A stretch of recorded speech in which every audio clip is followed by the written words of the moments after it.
Today we are going to talk about trusting the process.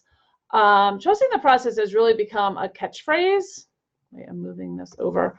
Has become a catchphrase. It means sticking to a long-term plan, even in the face of not so great short-term outcomes. Because sometimes things aren't always happening the way we want them to happen, and we're like, oh, should I just switch it up right now? And I see entrepreneurs doing this all the time, especially right now at the end of the year. They're looking over some stuff, or they're trying something new, they give it a week or two, and then they quit, right?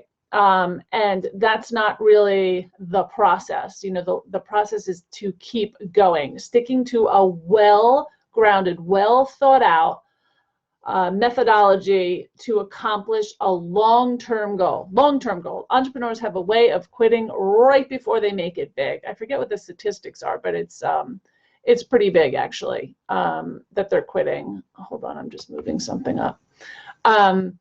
Being successful is a process. It is not an overnight event. I know that you would probably love to be successful overnight. We all do. Many of the people that we watch, we think our success is overnight. It is not the case. That is not how life really, really works.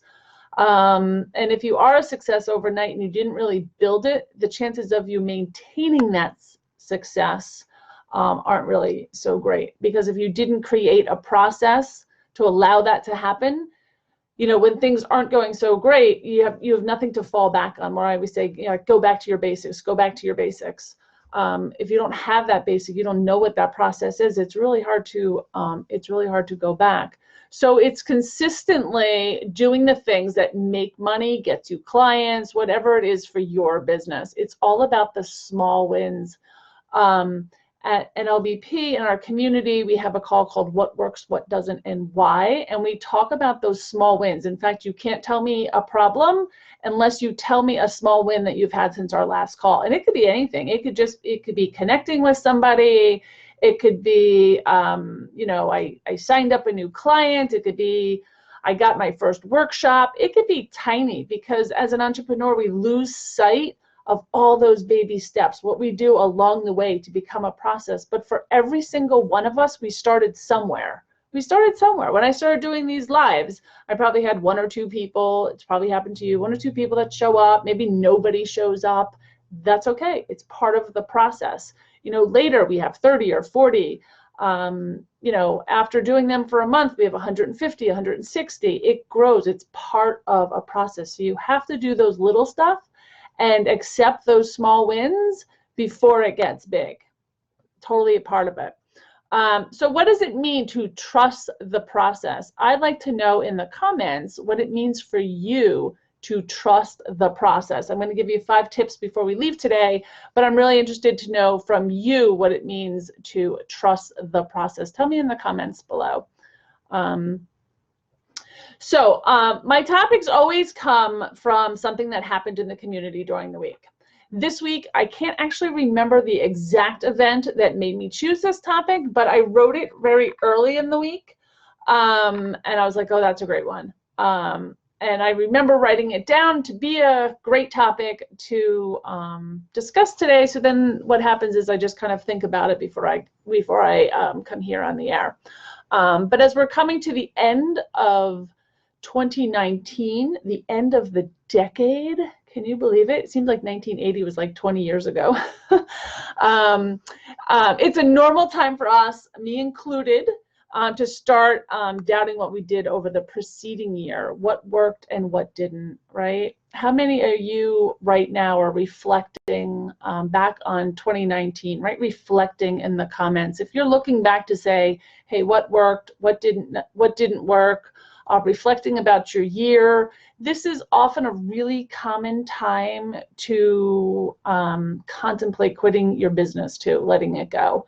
I'm here to tell you, don't do that. Don't do that. You can make small changes. You can recognize your small wins. A great thing to do is actually write down all the small wins that you had. I mean, micro wins. Write about it. Reflect back at where you were at this time last year. Where you were at this time. If you still have the exact same problem that you had last year, maybe you didn't have a good process in place to create that change. And maybe that's one of the things you have to look at. And if you're saying, oh, I just don't know what, I don't know what I have to do, break it down a lot. If you're a member in our community, we can break it down together. If you are not, you can maybe make it in the comments. I'm always happy to take a look and let's see what you're doing, see if I can have any words of wisdom for you. I'm happy to do that. But definitely look back in your business and start reflecting on, you know, what happened over 2019. Is it something I can fix? We talked about that. Actually, we had a coffee with Camille today in our community, and we talked about planning for 2020 and looking back and the things that we change and the things that we don't change, and we build bigger. So what does that look like for you? Have some things worked, have some things not worked. We tend to forget, but it actually the small wins that transform into big, big successes. This is the secret to crushing your goals, by the way. For me, I had a huge learning year in 2019. Tens of thousands of dollars went down the drain to learn it, but I am trying to reflect back and say, okay, great learning lesson. I am so on track now. And that's what actually made me start to do some of these live events.